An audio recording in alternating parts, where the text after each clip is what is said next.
Story about how I went on this mission, this personal mission, to do everything I could to get buff. Almost everything, not everything. I didn't do any illegal stuff, but what I did was I got this notebook, this binder, you write your science experiments in, and I got that and I conformed to this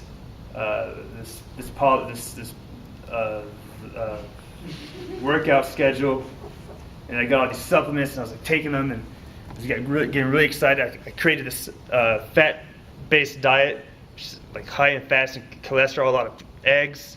You eat a lot of eggs, boost your testosterone up. I took this testosterone booster too, boosted my testosterone up even more. Then I was going to the gym 3 days a week doing deadlifts and squats, boosted up your testosterone even more. So I was getting all this testosterone. I was feeling good. I was yeah, I'm testosterone man, testosterone. So then I was trying to bring out these certain aspects of my personality. Testosterone emphasizes aggressiveness, confidence, dominance, that sort of thing. And I've read studies about this and the relationship between testosterone and cortisol. Very fascinating relationships that you have high in testosterone, increases your social dominance.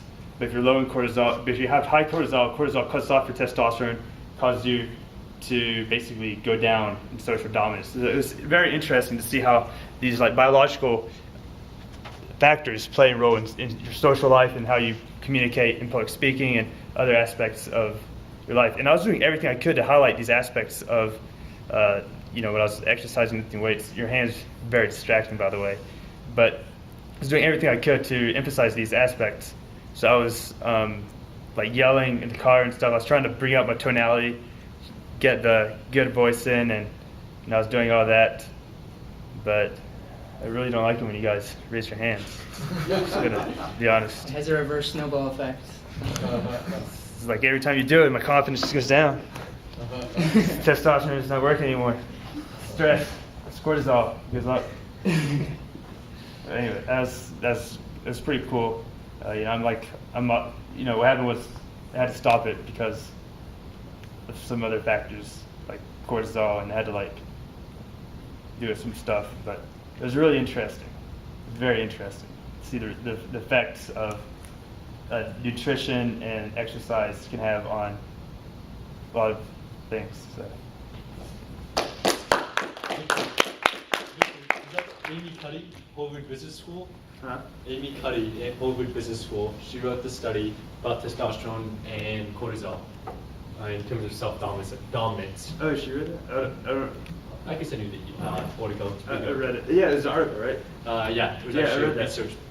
Yeah, that's what I read. So did he fulfill your requirements? You told him to change it up a bit in terms of his delivery. It was A little bit. They said Victor's style is very in your face a lot of times. They challenged him to do a new one. So we heard about Victor's story. Let's hear the story of his delivery now. How did he do? Some feedback for Victor. Yeah. Who was it?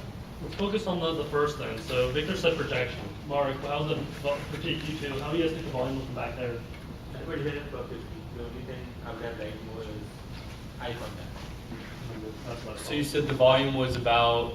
Volume is good. I mean, it's lower than his usual way of speaking, but I think he's deliberately trying that.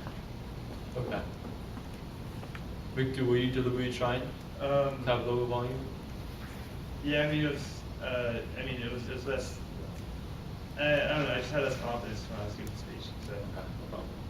So it manifested itself through just I guess the key thing is eye contact. Occasionally look down. You said, or lack of eye contact. Mason, where was eye contact? Did you have eye contact with that, Reese, as well?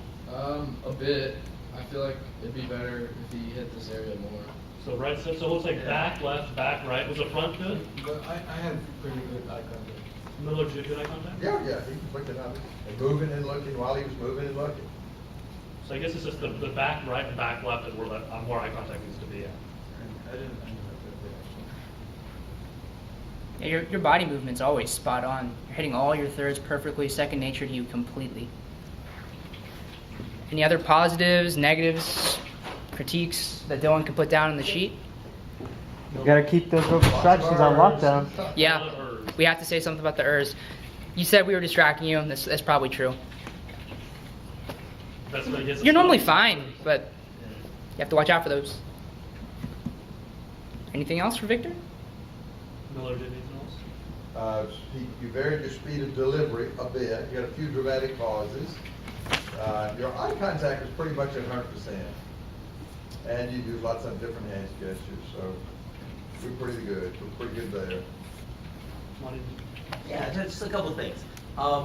Your movements certainly were spot on, but I did notice you have an affinity for the right. What happens is you'll move from the middle to the right, back to the middle, back to the right. You went to the left once, and then you went right back to the right.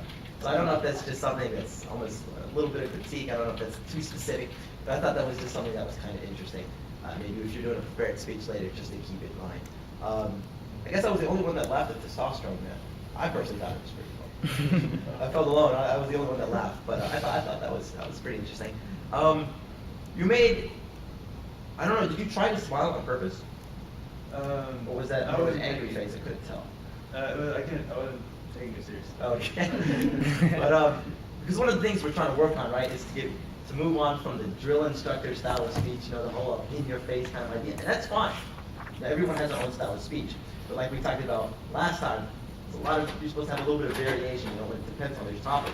And so I'm trying to think of ways in which I can help you kind of move on from that. Well, actually, I'm much better at giving like fun speeches. It's just like when I started, emphasizing this aspect of my personality, I started like moving away from that. Okay. So that's why you always seem like more like Right. your face. Told you to Because I've been trying to emphasize an aspect of my public speaking. Okay. So like highlight that. We talk about speaking louder, you become more used to it, Right. and then it becomes more natural if you speak louder. I got you. The last week covered earlier, so it's like same idea. I got you. So best of luck to you. But other than that, I thought it was pretty good. All right. Yeah, great job, Victor. Would you like to go number 3? Right off the bat. Yeah. No rest for the weary. Wait, what was the topic? Anything you want? Anything impromptu. If you want some ideas, You talked about the homecoming concert last week. Oh, no. Okay. we'll help you save this too. Just don't save it for now, just cancel. Did you want to see some of the topics? What's the topic? You can scroll some if you want. What is this? No, I'll just talk about my week. Okay, now before you begin, do you have any concentration you want us to listen for? Anything you want to focus on? Anything that you just want to improve after this meeting, you can say, I improved this. What would that be? In this